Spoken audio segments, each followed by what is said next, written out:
먼저 배경 이론에 대해 리마인드하기 위해 잠깐 설명하겠습니다. 알렘은 전기가 흐를 때 필라멘트를 만들어서 저항을 잡게 하는 필라멘트 구조와 옥시전 베이컨실을 이용해서 저항을 잡게 하는 논필라멘트 구조가 있습니다. 알렘은 저항이 큰 상태와 작은 상태를 자유롭게 구현할 수 있다는 것이 특징이며, 아래 그림은 그것을 전류 전압 그래프로 표현한 것입니다. 다음으로 실험 조건에 대해서 설명하겠습니다. 저희는 방막을 은, 플래티늄, 텅스텐 옥사이드 필름의 이빔 증착법을 사용해서 쌓았고, 3.4 곱하기 10의 마이너스 7승토로에서 티타늄, 금, 텅스텐 옥사이드 순으로 증착을 하였습니다. 또 탑전극을 쌓을 때는 마스크를 이용해서 은과 플래티늄을 각각 50나노미터로 쌓았고, 불순물을 제거하기 위해서 각 필름을 쌓는 중간중간에 350도 정도 가열하였습니다. 다음 그림은 방목의 구조를 간단히 나타낸 것입니다. ITO 글래스 위에 티타늄을 쌓았는데, 그 이유는 금이 ITO 글래스 위에 잘 증착되지 않아서 사용했고, 그 위에 바텀 전극인 금을 쌓고 그 위에 텅스텐 옥사이드 그리고 탑 전극을 플래티늄이나 은을 사용해서 메탈 인슐레이터 메탈 구조를 만들었습니다. 왼쪽 사진은 완성된 방막의 사진이고, 오른쪽은 사용한 마스크의 사진입니다.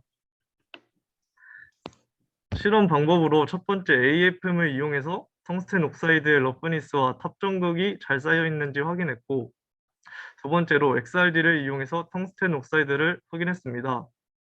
세 번째로 XPS를 이용해서 텅스텐 옥사이드의 성분비를 확인했으며, 네 번째로 프로브 스테이션을 사용해서 IV 커브를 측정하여 리리스티브 스위칭 특성이 나오는지 확인했습니다. 실험 결과에 대해서 설명하겠습니다. 탑 전극이 플래티넘인 AFM 이미지를 보겠습니다. 여기 왼쪽 밝은 부분이 플래티넘이고 오른쪽 부분이 텅스텐 옥사이드의 표면입니다. 오른쪽 그래프는 플래티넘과 텅스텐 옥사이드 표면의 높이를 나타낸 것인데, 102나노미터 정도 높이 차이가 나는 것을 볼 수 있습니다. 이것으로 쌓으려던 두께 50나노미터보다 더 두껍게 쌓인 것을 확인할 수 있었습니다. 그리고 다음은 탑전극이 은인 AFM 이미지를 보겠습니다. 왼쪽 부분이 은이고 오른쪽 부분이 텅스텐 옥사이드의 표면입니다. 이 역시 높이 차이를 보면 75나노미터로 저희가 쌓으려던 50나노미터보다 더 두껍게 쌓인 것을 확인할 수 있었습니다.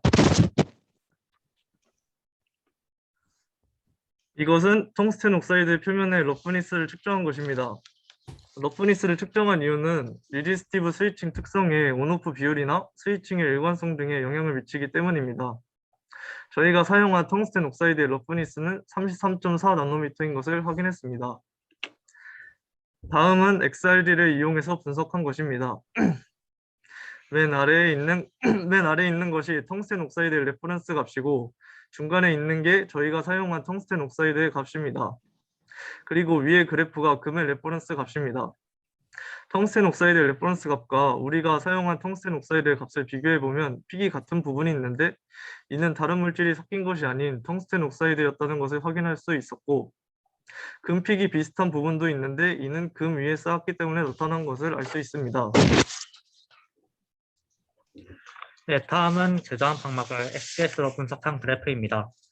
다음 그래프에서 보고자 하는 원소는 산소와 텅스텐으로 두 원소의 아토믹 퍼센트를 비교해보면 텅스텐 대 산소의 비는 18.69 대 54.24, 약 1대 2.9입니다.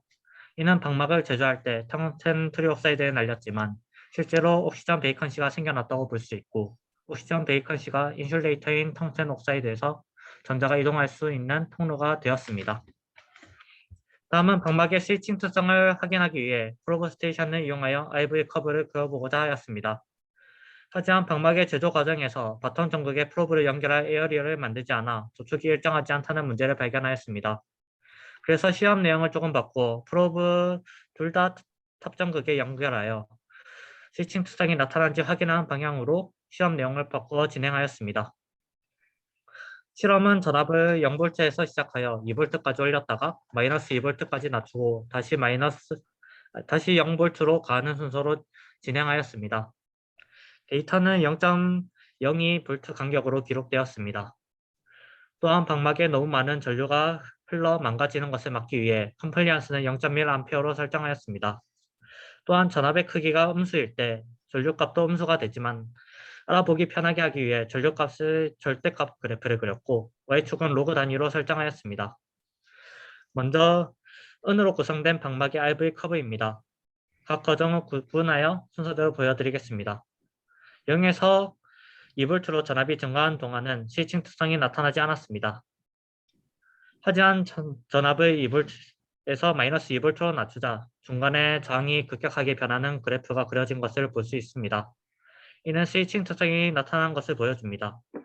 저항값이 커지는 지점인 리셋 볼티지는 약 0.35V, 저항값이 작아지는 세트 볼티지는 마이너스 0.74V입니다. 다시 전압을 2V로 올렸을 때는 저항이 낮은 상태를 유지하는 모습을 확인할 수 있었습니다. 저항이 높은 상태와 저항이 낮은 상태의 저항비는 약 10의 2승 정도입니다.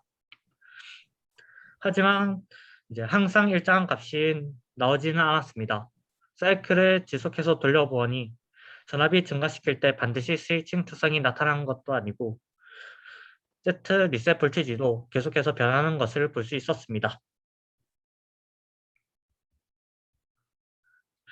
다음은 백금의 경우입니다. 전압을 올릴 때 은의 경우와 같이 스위칭 특성이 나타나지 않는 것을 볼 수 있습니다. 하지만 역시 전압을 낮췄을 때 스위칭 특성이 나타난 것을 확인할 수 있었습니다. 또한 전압이 변하는 방향과 상관없이 임의적으로 스위칭 특성이 나타나고 있는 것을 지금 확인을 하였습니다. 백금의 경우에서도 사이클을 더 돌려보았습니다. 스위칭 특성이 나타나긴 하지만 굉장히 임의적이고 불안정한 것을 확인할 수 있었습니다. 다음은 비교입니다. 그래프 A는 탑점극이 플래티넘인 샘플, 그래프 C는 탑점극이 은인 샘플의 IV 커브입니다. 우측 상단의 그래프 B는 탑점극은 PT, 바텀 점극은 금을 사용한 방막의 IV 커브입니다. 우측 하단의 그래프 D는 바텀 점극 모두 플래티넘을 사용한 방막의 IV 커브입니다. 그래프 B, D는 논문에서 가져왔습니다. 그래프는 이제 여러 가지로 차이를 보이고 있지만 이제 가장 중요하게 그래프 A는 시계 방향으로 커브를 그리고 있으나 그래프 B와 D에서는 반시계 방향의 커브를 그리고 있습니다. 1등의 그래프 A, D에서 프로브와 연결된 물질이 둘 다 플래티넘임에도 불구하고 작동하는 메커니즘은 달랐다고 볼 수 있을 것 같습니다. 결론입니다. 저희는 이 실험을 통해 텅텅 옥사이드 방막의 스위칭 특성을 확인하는 시험을 제안하였고 점검 물질과 배치에 따라 스위칭 특성이 달라지는 것을 확인하였습니다. 보완할 점은 역시 방막을 제조할 때 바텀 점극을 연결할 수 있는 에어리어를 만들지 못하여 문제 생겼던 부분을 좀 더 신경 썼어야 했다는 것을 생각했고 방막 표면의 이제 러프니스를 논문에서는 약 2나노임에 비해